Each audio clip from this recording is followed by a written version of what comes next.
Afiliados que estão vivos, no vídeo agora nós vamos falar um pouquinho dessa obra aqui, ó.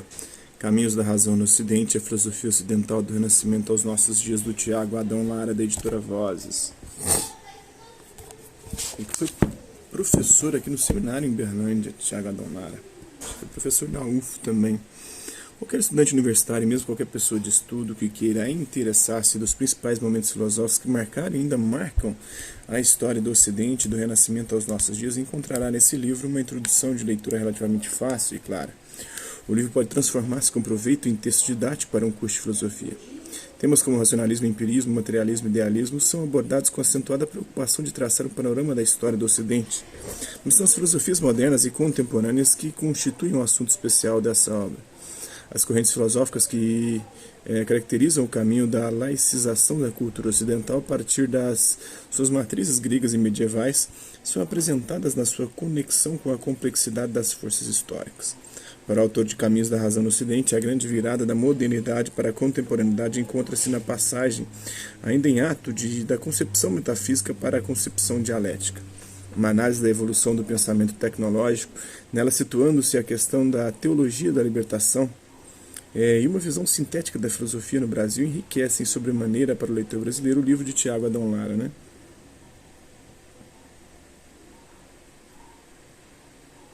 O autor Tiago Adão Lara é mineiro de São Tiago, nome onde nasceu em 1930.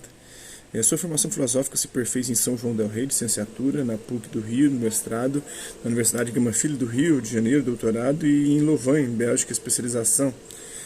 Lecionou filosofia na Faculdade Dom Bosco de Filosofia, Ciências e Letras de São João del Rei, na PUC Rio de Janeiro e na PUC de Minas. Atualmente, Tiago Adão Lara é professor concursado da Universidade Federal de Berlândia. São publicações suas as raízes cristãs do pensamento de Antônio Pedro Figueiredo e Pombal e a cultura brasileira em colaboração. Né? Vamos falar de Immanuel Kant, na perspectiva dele. Immanuel Kant, que viveu de 1724 a 1804, a razão na medida do homem. E o problema da ciência, né, segundo Kant. Kant filosofa no momento em que a ideologia burguesa atinge o seu apogeu, baseado nos princípios do racionalismo e do empirismo. O ceticismo de Hume pareceu a muitos uma ameaça à convivência humana, dada a insegurança que ele implicava. Era preciso encontrar fundamentos mais sólidos. Aceitando a crítica de Hume, Kant se propõe estabelecer esses fundamentos. Vai buscá-los na razão, como outrora fizera Sócrates e Platão. Somente que agora a razão fizera a experiência da imanência da ciência. Kant, por isso, não vai apelar para uma razão transcendente, mas para a própria razão humana, que inclusive criara um instrumento apto de autocontrole, a ciência experimental. Por outro lado, Kant não renuncia à ordem dos valores, os quais se mostram arredios à análise científica, mas, por ele, são integrados no horizonte da racionalidade por meio da razão prática. O pensamento kantiano é já tudo moderno. A solução para o problema gnoseológico e para o problema ético situa-se no horizonte do homem. Deus não é mais o ponto de referência. A própria religião encontra no homem o horizonte da sua legitimidade. Típico é o título de uma de suas obras, A Religião nos Limites da Pura Razão, de 1793. Nossa análise do pensamento kantiano vai situar-se nos dois pontos supramencionados. Kant se faz duas perguntas. Primeira, como fundamentar filosoficamente a nova ciência, ou seja, a física? E segunda, como fundamentar a moralidade? O problema da ciência. Para sentirmos a problemática da ciência da maneira como a sentiu Kant, é preciso que remontemos à concepção de ciência legada ao Ocidente pelos gregos e mantida pelos filósofos cristãos medievais. Ciência é o conhecimento universal e certo, do qual não se pode duvidar. O que garante a universalidade e a certeza do conhecimento científico não é a experiência, mas a razão. A experiência faz-nos conhecer fatos individuais, esta laranja aqui, aquela laranja lá. É a razão que ultrapassa os dados dos sentidos marcados pelo espaço e pelo tempo e colhe a essência, ou seja, o dado universal e imutável presente em toda laranja existente. Ora, é esse universal que a experiência não dá, aquele que possibilita o discurso universal e certo da ciência. Toda essa justificativa da ciência era bastante eloquente quando as ciências por excelência eram a teologia, a filosofia e o direito. Mas agora, a ciência que já se impunha, o conhecimento que abria caminhos largos para a Europa moderna era a física. A partir de Bacon e Galileu, ela se baseava fundamentalmente na experiência. Os fatos pareciam mostrar que a razão fora destronada pela experiência.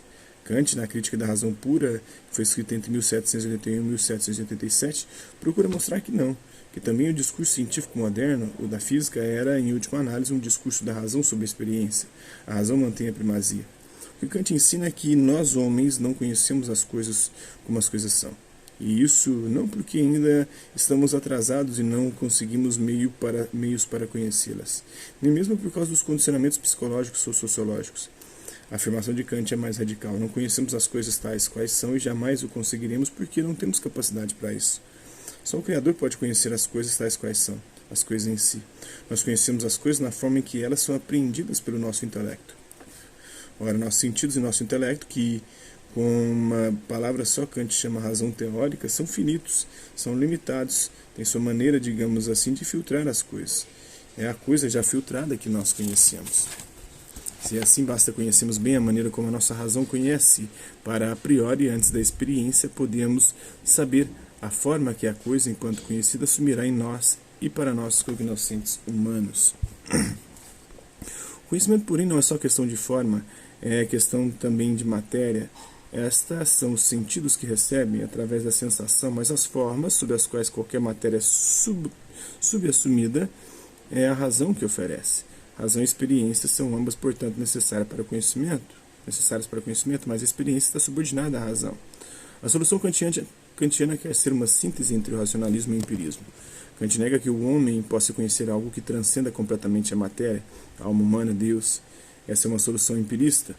Kant nega também que a experiência baste para o homem conhecer a matéria. Não é que o homem conheça a matéria tal como a matéria é. Afirma, pelo contrário, que aquilo que conhecemos com valor científico da matéria é o que a razão dá à matéria, ou seja, as formas.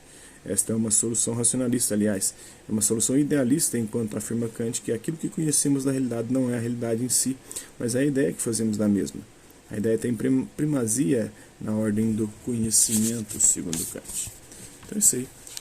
Espero que vocês tenham gostado do vídeo. Quem curtiu, dá um like. Quem não curtiu, dá um dislike. Se interessar pelo conteúdo do canal, só se inscrever, ativar o sininho, aguardar os próximos vídeos e as próximas notificações. Deixe também seus comentários, dizendo o que você tem achado dos vídeos, sugestões de temas e assuntos para serem abordados em vídeos posteriores. E colabore com o nosso canal, compartilhe os nossos vídeos e ajude-nos a chegar ao maior número de pessoas possíveis.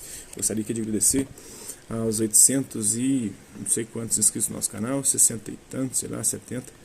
Agradecer também aqueles que garotos por conta de conteúdo outro passo por aqui, deixando sua visualização, seu like, seu dislike, seus comentários, aqueles que compartilham os nossos vídeos, compartilham nosso canal, seja aqui nessa plataforma no YouTube e outras redes sociais.